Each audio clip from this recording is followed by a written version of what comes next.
BRS నేతలు Hyderabad brand image దెబ్బతీసేలా మాట్లాడుతున్నారంటూ మంత్రి పొన్నం ఆగ్రహం. ప్రతిపక్ష నాయకులు సూచనలు సలహాలు ఇవ్వాలని విజ్ఞప్తి.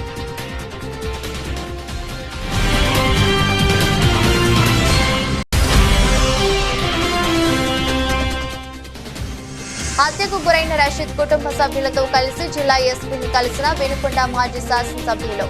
కేసు విషయమై ఎస్పీతో చర్చించిన బొల్లా బ్రహ్మనాయుడు.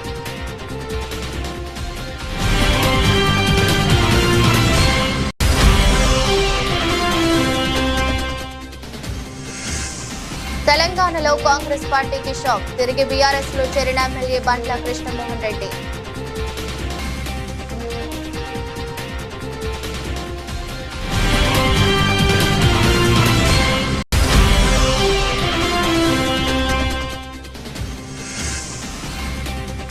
శాంతి భద్రతలు మహిళా రక్షణ మా ధ్యేయం, మీ భద్రత మా బాధ్యత కార్యక్రమంలో ఎమ్మెల్యే ఆదిరెడ్డి శ్రీనివాస్ భరోసా.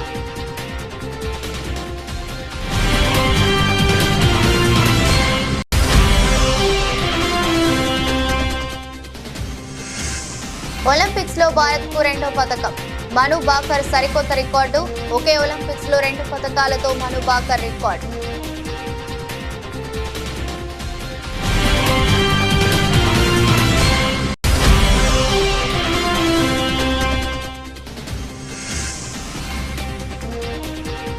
పసిడి ప్రియులకు అలర్ట్. మళ్లీ పెరిగిన బంగారం ధర.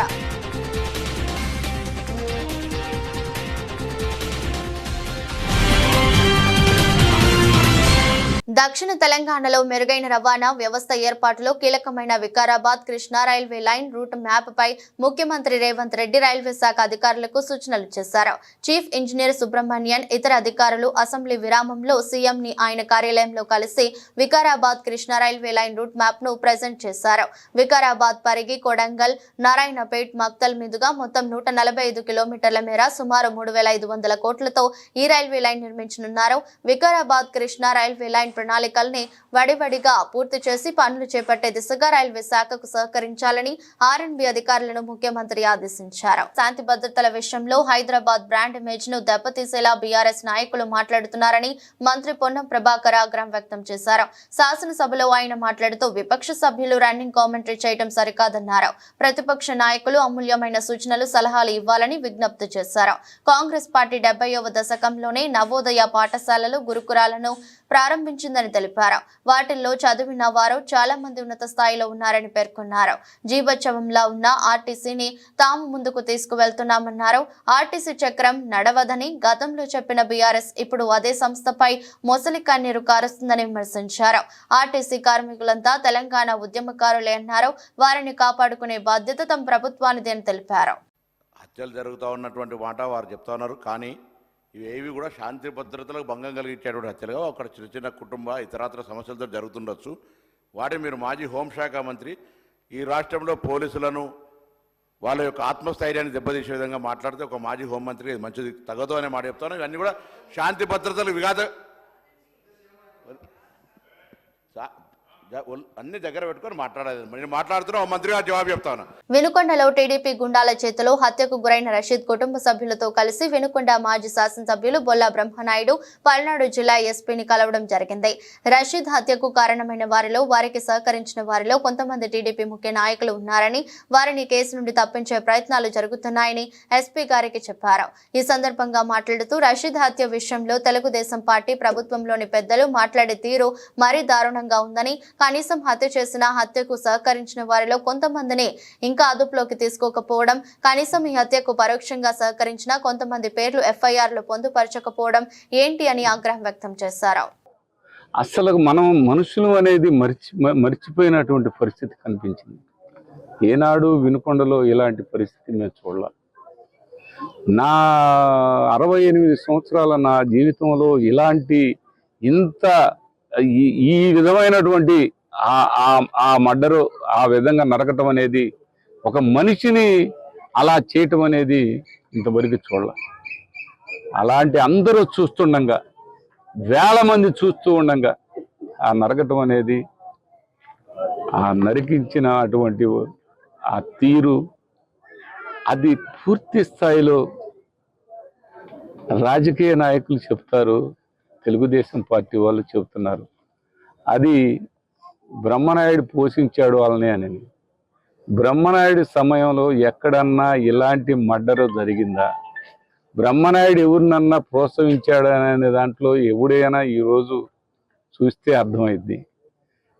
మీరు వచ్చి కావాలని రోజువారీగా ఈ దారుణ కాండ, ఈ మారణ కాండ, ఈ విధమైనటువంటి మీ ఆలోచనలు, ఇంకా మేము కొమ్మలే నరుగుతున్నాం తర్వాత మొదలు నరుగుతాం అనే మాట, అంటే మొదలంటే నేనంట, ఈ విధమైనటువంటి ఆలోచనలు చేస్తూ పైకి అది ఏదో వాళ్ళ పార్టీ వాళ్ళేనని చెప్తారు. ఎందుకు అలాంటి అబద్ధపు మాటలు చెప్పటం? పూర్తి స్థాయిలో మీ పార్టీ మనిషి అని మీరు తెలుసు, అలా అబద్ధాలు మాటలు చెప్పటం. ఆయన ముఖ్యమంత్రి గారు చెప్తున్నారు, ఆ మాజీ ఎమ్మెల్యే కూడా వాళ్ళు ఒకటేలే అని అన్నాడు అని చెప్తాడు. ఎందుకు ఇట్లాంటి మాటలు? నేను అసలు ఆ మాట మాట్లాడటం ఏంటి? ఇక్కడ జరిగింది ఏంటి? ఆయన చూసి మాట్లాడాలి పెద్ద ఆయన. చాలా దారుణం అండి. దీన్ని న్యాయం చేయాలి. ఈ న్యాయం చేయాలంటే దాన్ని వెనకున్నటువంటి వాళ్ళని, ఇప్పుడు పెద్దామని చెప్పింది అదే, వెనకున్నటువంటి వాళ్ళని, మేము చెప్పినటువంటి వాళ్ళని బయటికి తీసుకురాలేదు, వాళ్ళ పేర్లే తీసుకురాలేదు. తెలంగాణలో కాంగ్రెస్ పార్టీకి షాక్ తగిలింది. బీఆర్ఎస్ నుంచి ఇటీవలే కాంగ్రెస్ లో చేరిన ఓ ఎమ్మెల్యే తిరిగి సొంత గూటికి చేరుకున్నారు. 2023 అసెంబ్లీ ఎన్నికల్లో గద్వాల్ నుంచి బండ్ల కృష్ణమోహన్ రెడ్డి బీఆర్ఎస్ నుంచి పోటీ చేసి గెలిచారు. అయితే 20 రోజుల క్రితం ఆయన బీఆర్ఎస్ కు గుడ్ బై చెప్పి అధికార పార్టీలో చేరారు.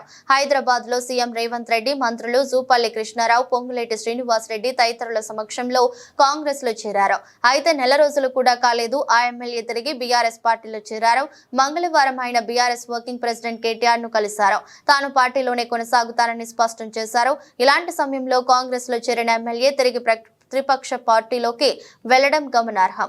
ఇది బీఆర్ఎస్ పార్టీలో కొత్త ఉత్సాహాన్ని తీసుకువచ్చింది. కేటీఆర్ ను గద్వాల్ ఎమ్మెల్యే కలిసిన సమయంలో మాజీ మంత్రులు గంగుల కమలాకర్, జగదీష్ రెడ్డి, పద్మారావు గౌడ్, తలసాని శ్రీనివాస్ యాదవ్ తదితరులు ఉన్నారు.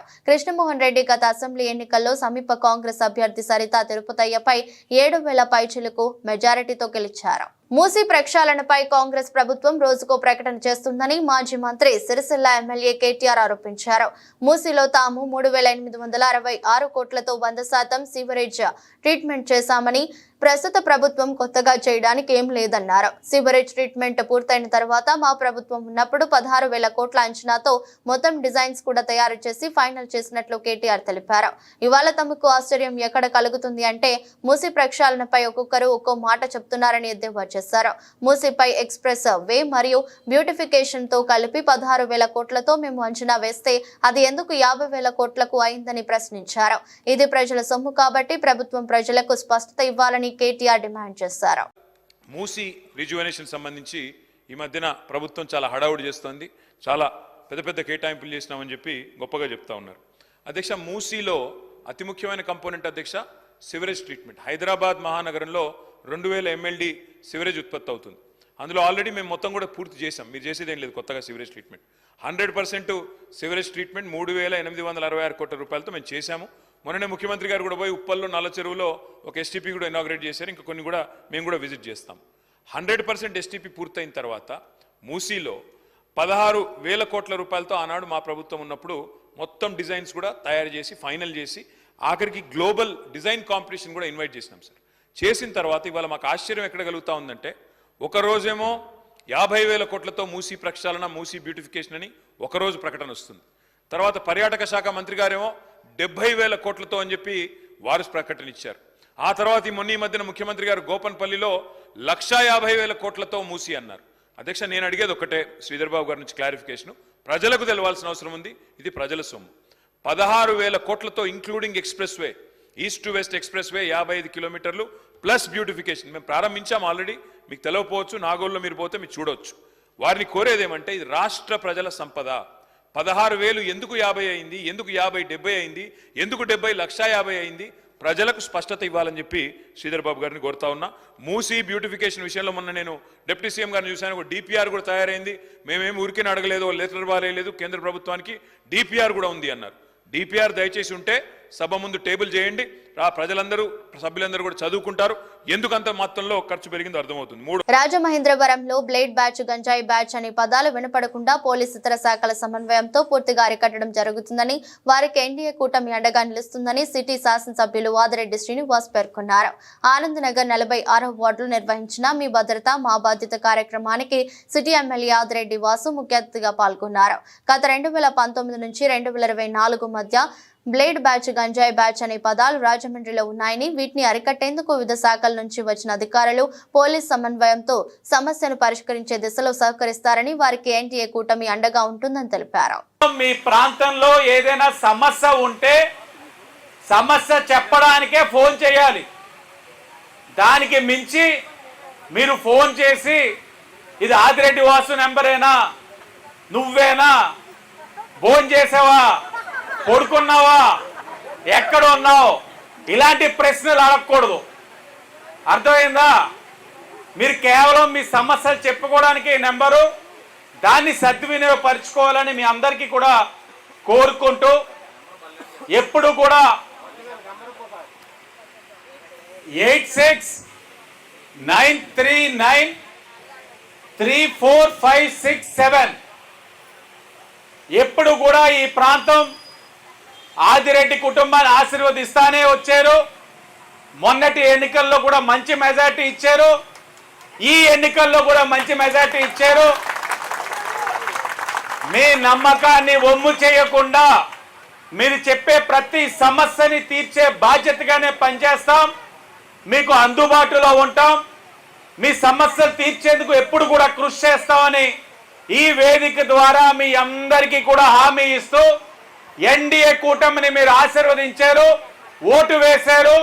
మీ ఓటుని నిరుపయోగంగా జరగకుండా మీరందరూ ఓటు వేసుకున్నందుకు గర్వపడే విధంగా ఇక్కడ ప్రతి నాయకుడు కూడా ఎన్డీఏ నాయకులు కృషి చేస్తారని మీకు హామీ ఇస్తూ అందరికీ కూడా ధన్యవాదాలు. తెలంగాణ రాష్ట్ర మంత్రి వర్యులు కోమటిరెడ్డి వెంకటరెడ్డి మీడియాతో మాట్లాడుతూ, ఆ దేవుని దయ వల్ల వచ్చే మార్చి వరకల్లా బ్రాహ్మణ వెల్లేమూల ప్రాజెక్టు, పార్వతీ జడల రామలింగేశ్వర స్వామి మరియు వేణుగోపాల స్వామి మధ్యల ప్రాజెక్టు 80% మాత్రమే పూర్తయింది. చిట్యాల నుండి మొదలు పెట్టుకుంటే కృష్ణా జలాలతోటి రిజర్వాయర్లను, చెరువులన్నీ నింపి రైతుల కనులలో ఆనందం చూడాలని మన ముఖ్యమంత్రి రేవంత్ రెడ్డి గ్రీన్ ఛానల్లో పెట్టి నిధులను విడుదల చేస్తున్నారు. ఉమ్మడి నల్గొండ జిల్లాకు ఎస్ఎల్బీసీ సొరంగ మార్గం ద్వారా 2200 కోట్ల నిధులు విడుదల చేస్తున్నారు. వైఎస్ రాజశేఖర రెడ్డి ముఖ్యమంత్రి ఉన్నప్పుడు ఫ్లోరైడ్ సమస్య అప్పుడు నిధులు విడుదల చేయడం జరిగిందన్నారు. మనం వెనక చూస్తే బ్రాహ్మణ వెల్లేముల ప్రాజెక్టు, అటుపక్క చూస్తే పార్వతీ జడల రామలింగేశ్వర స్వామి, ఇక్కడ వారాజ వేణుగోపాల స్వామి, ఈ రెండు మధ్యలో ఒక ప్రాజెక్టు కట్టుకుందామని 16 సంవత్సరాలు మొదలు పెడితే ఇప్పటికి 80% అయింది. ఇప్పుడు పనులు వేగవంతం చేశాను.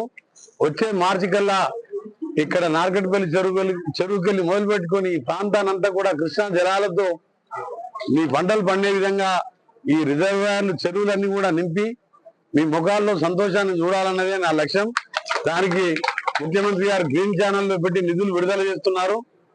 దాంతో పాటు ఎస్ఎల్పిసి సొరంగం 2200 కోట్లు. నేను ఆ రోజు నల్గొండ జిల్లా యావత్తు బ్రాహ్మణ వెల్లేరు, నార్కట్పల్లి ఈ ప్రాంతమే కాదు 4 లక్షల ఎకరాలకు కావాల్సిన ఆ శాశ్వత ఫ్లోరైడ్ పరిష్కారం కానీ, మనకు హైదరాబాద్కి వెళ్ళి వచ్చే డ్రైనేజ్ నుంచి విముక్తి కావాలని ఆ రోజు నేను రాజశేఖర రెడ్డి గారితో అడిగి ఆ శాంక్షన్ చేయించుకుంటే అది 70% అయింది. దాన్ని గ్రీన్ ఛానల్లో పెట్టి 2200 కోట్లు ముఖ్యమంత్రి గారు నీకు ఇష్టమైన ప్రాజెక్టు కొట్లాడి తెచ్చుకున్నాం అని చెప్పి దాన్ని కూడా పనులు కూడా స్టార్ట్ చేయించాను. ఏదేమున్నా సరే ముఖ్యంగా రైతులని, ఇక్కడ ఉన్న వాళ్ళందరూ కూడా రైతులమే, రైతు బిడ్డలమే, రైతు కూలీలైనా రైతు బిడ్డలైనా అందరం బాగున్నప్పుడే దేశం కానీ, రాష్ట్రం కానీ, గ్రామాలు బాగుంటేనే. మీరు మొన్ననే చూసిన 4 రోజుల కింద ఒకటే రోజు 6000 కోట్ల రూపాయలు రైతులకు 1,00,000 రూపాయలు రుణమాఫీ చేయడమే కాదు, రామగుండం మున్సిపల్ కార్పొరేషన్ కి 50 కోట్లు, ఖమ్మం మున్సిపల్ కి 30 కోట్లు, వరంగల్ స్మార్ట్ సిటీకి 180 కోట్లు, కరీంనగర్ స్మార్ట్ సిటీకి 100 కోట్లు, సమీకృత మార్కెట్ల అభివృద్ధి కోసం 100 కోట్లు, రాష్ట్రంలో ఉన్న దేవాలయాల అభివృద్ధి కోసం 100 కోట్లు, వైకుంఠ ధామాలకు 75 కోట్లు, పరిపాలక సంఘాల రూపకల్పనకు 114 కోట్లు, హైదరాబాద్ అభివృద్ధికి కోసం బడ్జెట్ లో 10,000 కోట్లు కేటాయించడం చాలా సంతోషకరమని వరంగల్ పశ్చిమ నియోజకవర్గ శాసనసభ్యులు నాయని రాజేందర్ రెడ్డి అన్నారు. గతంలో ప్రజలు ఎదుర్కొన్న ఇబ్బందులను మన ప్రజా ప్రభుత్వ హయాంలో సరిచేయాల్సిన బాధ్యత మనపై ఉందని సభకి మనవి చేశారు. పట్టణ నగరాల్లో మరీ ముఖ్యంగా మా వరంగల్ మహానగరంలో సగటు మానవుని కలల సాధ్యమై ఇళ్ల నిర్మాణంలో గత ప్రభుత్వం తీసుకుని వచ్చిన జీవో కారణం చేత చాలా మంది ప్రజలు ఇబ్బందులు పడుతున్నారన్నారు. ఇప్పుడు పట్టణంలో ఉన్నటువంటి గవర్నమెంట్ ల్యాండ్లని వాటిని పతాకం కబ్జాల కిందనే గురి కావటం జరుగుతున్నది. వాటికి మన అత్యవసరంగా కనుక మనము కాంపౌండ్ వాళ్ళు పెట్టుకొని చేయకపోతే వీటి కబ్జాల వలన ఉన్నది పోయే పరిస్థితి ఉన్నది అధ్యక్ష. మరి దీనికి నలుగురు మనం చెప్పవలసిన వాళ్ళ నాయకులమే వీటిని కబ్జాలు పెట్టుకుంటూ పోతుంటే అతి భయంకరమైన సిచ్యువేషన్ అధ్యక్ష. వరంగల్ పరిధిలో గతంలో టిఆర్ఎస్ ప్రభుత్వంలో ఓ జీవో ఇచ్చింది అధ్యక్ష. ఇది ఇన్ఫర్మేషన్ యాక్ట్ తీసుకున్నది అధ్యక్ష, మేమేం తయారు చేసింది కాదు. 28 జిల్లాలకు బీఆర్ఎస్ పార్టీ ఆఫీసులని కేటాయిస్తున్నామని చెప్పి రాష్ట్ర ప్రభుత్వము గతంలో జీవో తీయటం జరిగింది. దాంట్లో భాగంగానే వరంగల్లో కూడా ఇది ప్రొసీడింగ్స్ కలెక్టర్ గారు ఇవ్వటం జరిగింది అధ్యక్ష. ప్రొసీడింగ్స్ ఇస్తే దానికి టీఆర్ఎస్ వాళ్ళు బీఆర్ఎస్ వాళ్ళు చాలని కట్టినరు. 4 లక్షల చిల్లర చాలని కట్టి వాళ్ళకి ల్యాండ్ అలాట్ చేస్తున్నామని చెప్తే ప్రొసీడింగ్స్ ఇచ్చినాక చాలని కట్టింది అధ్యక్ష. దాని తర్వాత మాకు ఆ ల్యాండ్ వద్దు, మాకు ఇంకో ల్యాండ్ కావాలి అని ఒక రిక్వెస్టింగ్ లెటర్ పెట్టుకున్నారు అధ్యక్ష. రిక్వెస్టింగ్ లెటర్ పెట్టుకున్న తర్వాత గవర్నమెంట్ వాళ్ళకు అక్కడ హ్యాండ్ ఓవర్ చేయలేదు, ఇక్కడ హ్యాండ్ ఓవర్ చేయలేదు. కానీ టీఆర్ఎస్ ఆఫీసు కట్టిపారేసింది అక్కయ్య అధ్యక్ష. ఇక్కడ టీఆర్ఎస్ ఆఫీస్ కట్టేసింది అధ్యక్ష. దీనికి మరి పర్మిషన్ ఉన్నదా? పర్మిషన్ లేదు. 5-6 ఏళ్ళకి 8 ఏళ్ళకి హౌస్ ట్యాక్స్ లేదు, ఏది లేదు. హన్మకొండ జిల్లా కేంద్రంలోని Kakatiya university police station CBI Sanjeev మంగళవారం మీడియాతో మాట్లాడుతూ గంజాయి అమ్మకాలపై ప్రత్యేక దృష్టి పెట్టామని ఆయన తెలిపారు. గతంలో గంజాయి అమ్మిన వారిపై కేసులు ఫైల్ చేసి జైలుకు పంపడం జరిగిందని పేర్కొన్నారు. గంజాయి తాగే వాళ్లలో విద్యార్థులు, ఇతర రాష్ట్రాల నుంచి వచ్చినటువంటి డైలీ కూలీలు ఎక్కువగా ఉన్నారని ఆయన తెలిపారు. చదువు నేపథ్యంలో విద్యార్థులు ప్రైవేట్ హాస్టల్లో ఉంటూ గంజాయి తాగుతున్నారని, అటు విద్యార్థులను క్షమించే ప్రసక్తే లేదని సీఐ పేర్కొన్నారు. తల్లిదండ్రులు కూడా తమ పిల్లలపై ప్రత్యేక దృష్టి పెట్టి నిత్యం చేసే పనులను గమనిస్తూ ఉండాలని సూచించారు. సడన్ గా సర్ప్రైజ్ చెక్స్, తర్వాత వెహికల్ చెకింగ్స్ కండక్ట్ చేయడము, నైట్ టైంలో రౌండ్స్ వేయడము, ఓఆర్ఆర్ మీద కానీ తర్వాత జంక్షన్స్లో కానీ సెర్చ్ చేయడము, పెట్రోలింగ్స్ కండక్ట్ చేయడము, అనుమానం ఉన్న వ్యక్తులు కనబడినట్టయితే మేము సెర్చ్ చేయడము ఇది చేస్తూ ఉన్నాము. అదేవిధంగా ఈ మధ్యకాలంలో అంటే ఇందులో భాగంగా 3 కేసెస్ కూడా రిజిస్టర్ చేయడం జరిగింది. అందులో స్మగ్లింగ్ చేస్తున్న వాళ్ళు దొరికారు, అది కూడా కేసు చేసాము. స్మోక్ చేస్తున్న వాళ్ళు కూడా దొరికితే వాళ్ళ మీద కూడా కేసులు రిజిస్టర్ చేయడం జరిగింది. సో మేము మిగతా ఇప్పుడు ఈ గుండ్ల సింగారం ఏరియా కావచ్చు, యూనివర్సిటీ పరిసర ప్రాంతాల్లో కావచ్చు, కేయూ జంక్షను, గోపాల్పూరు, తర్వాత ORR, kids college area, kids college junction, ఈ ఏరియాలలో అన్నిటిల్లో కూడా మేము క్షుణ్ణంగా అబ్జర్వేషన్ పెట్టాము. సో ఈ రకంగా ఎవరైనా స్మగ్లింగ్ చేసినా, ఎవరైనా కన్జ్యూమ్ చేసినట్టుగా తెలిసినా మాకు ఇన్ఫర్మేషన్ వచ్చిందంటే కఠినంగా చర్యలు తీసుకోబడతాయి. సో మేము వాటి మీద ఇంకా డెప్త్గా వెళ్తున్నాము.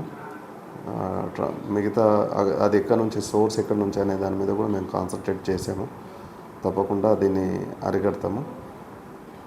సార్, ఇప్పుడు గాంజా అంటే మామూలుగా డ్రింక్ చేసిన వాళ్ళని మాత్రం బ్రీత్ టెస్టర్ ఉంటుంది సార్ మీ దగ్గర, టెస్ట్ చేసి తను ఆల్కహాల్ తీసుకున్నాడా లేదా అని చెప్పేసి తెలుసుకుంటాము. మరి గాంజా తాగిన వాళ్ళను నార్కోటిక్స్ టెస్ట్ కాకుండా ఇప్పుడు మనకు కొత్త కిట్స్ వచ్చినాయి సార్. అంటే ఆ కిట్స్ మనకు అందుబాటులో ఉన్నాయా?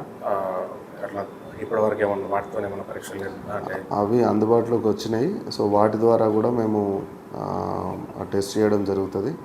అవి మాకు అంటే సస్పెక్ట్ చేసిన పర్సన్ ఈ పర్సన్ తాగి ఉండొచ్చు అని చెప్పేసి అనుమానం ఉన్న వ్యక్తులను కూడా ఆ కిట్ల ద్వారా మేము టెస్ట్ చేసి తాగినట్టయితే దాని మీద కూడా చర్యలు తీసుకోవడం జరుగుతుంది.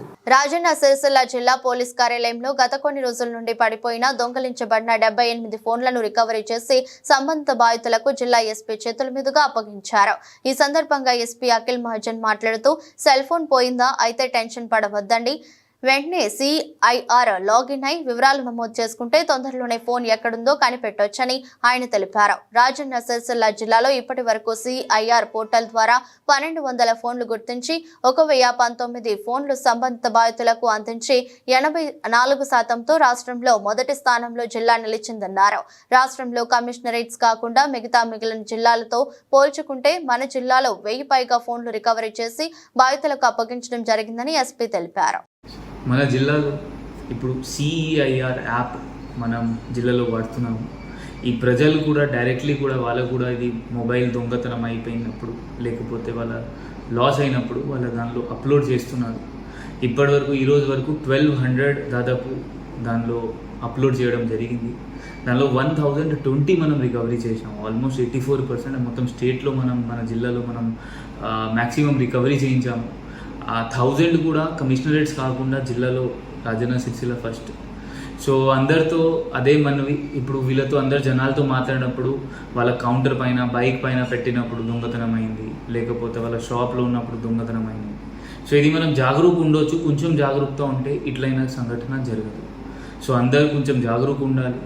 మీ ఫోన్ దొంగతనం లేకపోతే లాస్ అయినప్పుడు తొందరగా పోలీస్ కంప్లైంట్ ఇవ్వాలి, లేకపోతే డైరెక్ట్లీ CEIR యాప్ ఓపెన్ చేసి దానిలో మొత్తం డీటెయిల్స్ ఎంటర్ చేస్తే మనం దానికి ఈజీగా ట్రేస్ చేయవచ్చు.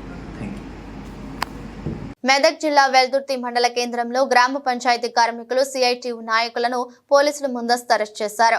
రాష్ట్ర వ్యాప్తంగా గ్రామ పంచాయతీ కార్మికులు ఆశా వర్కర్ల సమస్యలు పరిష్కరించాలని డిమాండ్ చేస్తూ మంగళవారం CITU చలో హైదరాబాద్ కార్యక్రమానికి పిలుపునిచ్చింది. ఈ సందర్భంగా CITU నాయకులను పోలీసులు ముందస్తు అరెస్ట్ చేసి స్టేషన్ కు తరలించారు. ఈ సందర్భంగా CITU మండల కార్యదర్శి గౌరీ మాట్లాడుతూ తెలంగాణ రాష్ట్ర ప్రభుత్వం కార్మికుల సమస్యలు పరిష్కరించకుండా అక్రమ అరెస్టు చేస్తున్నారంటూ మండిపడ్డారు. ప్రభుత్వం వెంటనే స్పందించి పంచాయతీ కార్మికుల సమస్యలు ఆశా వర్కర్ల సమస్యలు పరిష్కరించాలని డిమాండ్ చేశారు. వెల్దుర్తి మండలం నుంచి చలో హైదరాబాద్ గ్రామ పంచాయతీ వర్కర్ల ధర్నా ఉండేది. ఆ ధర్నాకు ఇలా రాష్ట్ర ప్రభుత్వం ముందస్తు అరెస్ట్ చేయడము మేము ఖండిస్తూ ఉన్నాము CITUగా. ఎందుకంటే ఈరోజు వాళ్ళ సమస్యల కోసము ఎన్నో ఉద్యమాలు చేసి ఎన్నో పోరాటాలు చేసి సాధించుకుందామన్న సాధనను ఇలా కుంగులో తొక్కే ప్రయత్నం చేస్తున్న రాష్ట్ర ప్రభుత్వానికి మేము ఒకటే డిమాండ్ చేస్తున్నాము. వాళ్ళు వాళ్ళ హక్కుల కోసం పోరాటం చేస్తే ముందస్తు చేయడము ఇది చాలా దారుణము. గతంలో నవాబు పరిపాలన ఎట్లా కొనసాగిందో అదేవిధంగా ఇలా రాష్ట్ర ప్రభుత్వం కూడా అదేవిధంగా కొనసాగించాలని ప్రయత్నం చేస్తూ ఉంది. దాన్ని మేము ఖండిస్తూ ఉన్నాము. ఇలా GP కార్మికులు వాళ్ళ కనీస వేతనాల కోసము ఇలా పర్మనెంట్ చేయమని, అలాగే సీనియారిటీని బట్టి రెగ్యులేషన్ చేయాలనే ఉద్దేశంతో ఇలా చలో హైదరాబాద్ ఇందిరా పార్కు ధర్నాకు వెళ్తుండగా ముందస్తు అరెస్ట్ చేయడము ఇది మాకు న్యాయబద్ధంగా అనిపించట్లేదు. అందుకోసమే భవిష్యత్తులో మాత్రం ఇలాంటివి కొనసాగిస్తే మాత్రము ఎంతటికైనా వర్కర్లుగా గ్రామ పంచాయతీ వర్కర్ల ఉద్యమాలు చేయడానికి కానీ రాస్తారోకో చేయడానికి కానీ భవిష్యత్తు ఎన్నికల కోసం కూడా మేము ఎవరిని గెలిపించుకోవాలనే దానిపైన కూడా మా పైన ఆధారపడి ఉంటుంది. కాబట్టి మేము దీన్ని ఖండిస్తూ ఉన్నాము. రాష్ట్ర ప్రభుత్వం తక్షణమే విరమించుకొని రాష్ట్ర ప్రభుత్వం మా నియమాలను మా హక్కులను అట్లాగే మన వేతనాల కోసం కానీ పట్టించుకొని అసెంబ్లీలో ఏర్పాటు చెప్పాలనే దానిపైన సీఎం గారికి చెప్పాలనే దానిపైన మేము ఈరోజు ధర్నాకి వెళ్తుంటే ఎక్కడికక్కడ అరెస్ట్ చేయడం అనేది పద్ధతి కాదని చెప్పి ఈ సందర్భంగా మేము తెలియజేస్తా ఉన్నాం. పారిస్ ఒలింపిక్స్ లో భారత్ ఖాతాలో 2వ పథకం చేరింది. 10 మీటర్ల ఎయిర్ పిస్టల్ మిక్స్డ్ విభాగంలో మను బకార్ సరబ్జోత్ సింగ్ జోడీ కాంస్యాన్ని నెగ్గారు. దక్షిణ కొరియాతో పోటీ పడి కాంస్య పతకాన్ని గెలుచుకున్నారు. మను బాకర్ జోడీ 16 పాయింట్లు సాధించగా దక్షిణ కొరియా జోడీ 10 పాయింట్లు మాత్రమే సాధించారు. ఒకే ఒలింపిక్స్ లో 2 పతకాలను సాధించి మను బాకర్ రికార్డు సృష్టించారు. స్వతంత్ర భారతంలో ఒకే ఒలింపిక్స్ లో 2 పతకాలు గెలిచిన మొదటి క్రీడాకారిణి మను బాకర్. ఇంతకు ముందు 10 మీటర్ల ఎయిర్ పిస్టల్ మహిళల విభాగంలో కాంస్య పతకాన్ని గెలుచుకున్నారు. ఇప్పుడు మిక్స్డ్ ఈవెంట్ లోనూ పతకం సాధించారు. కేరళలోని వైనాడ్ జిల్లాలో కొండ చర్యలు విరిగిన ఘటనలో మృతుల సంఖ్య 50కి పెరిగింది. ఇందులో చిన్నారులు, మహిళలు ఉన్నారు. పదుల సంఖ్యలో ప్రజలు శిథిలాల కింద చిక్కుకున్నారు. శిథిలాల కింద నుంచే వారు తమ ఆత్మీయులకు ఫోన్ చేసి తమను కాపాడాలంటూ విలపించిన ఘటనలు వెలుగు చూస్తున్నాయి. ఈ ఫోన్ సంభాషణలు మీడియాలో వస్తున్నాయి. తాను ఇంట్లో ఉండగా ఘటన జరిగిందని, శిథిలాల్లో చిక్కుకుపోయానని, తనను కాపాడాలని చురలల్మా ప్రాంతంలో ఓ మహిళ ఫోన్ చేసి వేడుకుంటున్నట్లుగా ఆడియో వైరల్ అయింది. ఎవరైనా వచ్చి సాయం చేయమని ఆమె ఏడుస్తూ వేడుకున్నారు. కొండ చర్యల విరిగిన సమయంలో ఆ ప్రాంతమంతా కంపించిందని, దీంతో ఎక్కడకు వెళ్లాలో అర్థం కాలేదని స్థానికులు చెబుతున్నారు. ముండై ప్రాంతంలో ప్రజలు బురదలో కూరుకుపోయారు. తాము బురదలో చిక్కుకుపోయామని ఓ బాధితుడు తమకు ఫోన్ చేసినట్లు ఓ వ్యక్తి తెలిపారు. వీడియో కాల్ చేసి కూడా పలువురు కాపాడమని అర్థిస్తున్నట్లుగా చెబుతున్నారు. ప్యారిస్ ఒలింపిక్స్ లో అనూహ్య రీతిలో తొలి రౌండ్ లోనే ఓటమి పాలైన భారత్ టెన్నిస్ దిగ్గజం రోహన్ బొప్పన్న కీలక నిర్ణయాన్ని ప్రకటించారు. భారత టెన్నిస్ కు వీడ్కోలు పలుకుతున్నట్టు పేర్కొన్నారు. ఇకపై భారత్ కు ప్రాతినిధ్యం వహించబోనని స్పష్టం చేశాడు. దేశం తరపున ఇదే తన చివరి మ్యాచ్ అని చెప్పాడు. ఆట పరంగా తాను ఏ స్థితిలో ఉన్నానో స్పష్టంగా అర్థమైందని వ్యాఖ్యానించారు. వీలైనంత కాలం టెన్నిస్ ను ఆస్వాదిస్తూ ఉంటానని స్పష్టం చేశాడు. ఏటీపీ టోర్నీలో ఆడతానంటూ బోపన్న క్లారిటీ ఇచ్చాడు. 2026 జపాన్ లో జరిగే ఆసియా గేమ్స్ నుంచి భారత్ తరపున తప్పుకుంటానని తెలిపాడు. కాగా డేవిస్ కప్ నుంచి రోహిన్ ఇప్పటికే నిష్క్రమించిన విషయం తెలిసిందే. 2 దశాబ్దాలుగా భారత్ కు ప్రాతినిధ్యం వహిస్తున్నానని, అందుకు చాలా గర్వపడుతున్నానని పేర్కొన్నారు. కాగా ఒలింపిక్స్ మెడల్ సాధించాలన్న బోపన్న కళ నెరవేరకుండానే కెరీర్ కు ముగింపు పలకాల్సి వచ్చింది. పసిడి ప్రియులకు అలర్ట్. బంగారం ధర కాస్త పెరిగింది. అంతర్జాతీయ మార్కెట్ల ప్రభావం. శ్రావణ మాసం సమీపిస్తుండటంతో బంగారం ధరకు రెక్కలొస్తున్నాయి. శ్రావణ మాసంలో వ్రతాలు, నోములు, పూజలు, పెళ్లిళ్లు, ఫంక్షన్లు ఉంటాయి. బంగారం కొనుగోలు చేసేందుకు వినియోగదారులు ఆసక్తి చూపిస్తుంటారు. ఇప్పటి నుంచి బంగారం ధర పెరుగుతూ వస్తుంది. బడ్జెట్ ప్రవేశపెట్టిన తర్వాత తగ్గిన పసిడి ధర బంగారం మంగళవారం నుంచి పెరగడం ప్రారంభమైంది. హైదరాబాద్ లో 10 గ్రాముల 22 క్యారెట్ల బంగారం ధర 63,410గా ఉంది. మేలిమి బంగారం ధర 69,170గా ఉంది. విజయవాడ, విశాఖపట్నంలో 22 క్యారెట్ల బంగారం ధర 63,410గా ఉంది. 24 క్యారెట్ల బంగారం ధర 69,170గా ఉంది. ఢిల్లీ, ముంబై, పూణేలో కిలో వెండి ధర 84,400కి చేరింది. చెన్నై, హైదరాబాద్, కేరళ, విజయవాడ, విశాఖపట్నంలో కిలో వెండి ధర 88,900గా ఉంది. ఢిల్లీలో 10 గ్రాముల 22 క్యారెట్ల బంగారం ధర 63,550గా ఉంది. 24 క్యారెట్ల బంగారం ధర 69,320గా ఉంది. ముంబైలో 22 క్యారెట్ల బంగారం ధర 63,400గా పలికింది. మేలిమి బంగారం ధర 69,170గా ఉంది. చెన్నైలో 22 క్యారెట్ల 10 గ్రాముల బంగారం ధర 64,140గా ఉంది. మేలిమి బంగారం ధర 69,970గా ఉంది. బెంగళూరులో 22 క్యారెట్ల 10 గ్రాముల బంగారం ధర 63,410గా ఉంది. మేలిమి బంగారం ధర 69,170గా ఉంది. వార్తలు ముగించే ముందు మరోసారి హెడ్లైన్స్.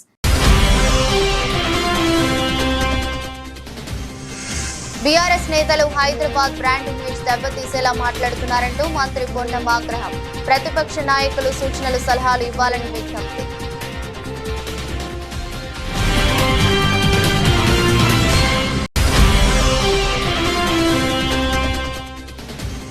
హత్యకు గురైన రషీద్ కుటుంబ సభ్యులతో కలిసి జిల్లా ఎస్పీని కలిసిన వినుకొండ మాజీ శాసనసభ్యులు.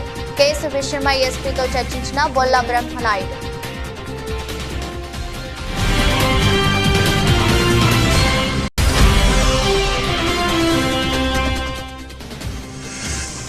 తెలంగాణలో కాంగ్రెస్ పార్టీకి షాక్. తిరిగి బీఆర్ఎస్ లో చేరిన ఎమ్మెల్యే బండ్ల కృష్ణమోహన్ రెడ్డి.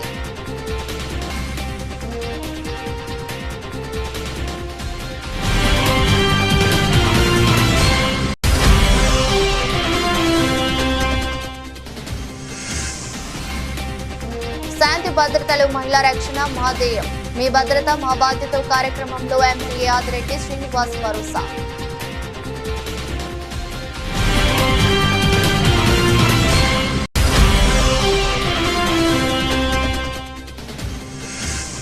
ఒలింపిక్స్ లో భారత్ కు 2వ పతకం. మను బాకర్ సరికొత్త రికార్డు.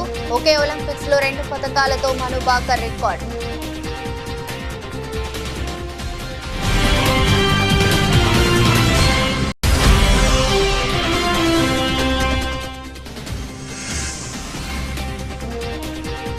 పసిడి ప్రియులకు అలర్ట్. మళ్లీ పెరిగిన బంగారం ధర.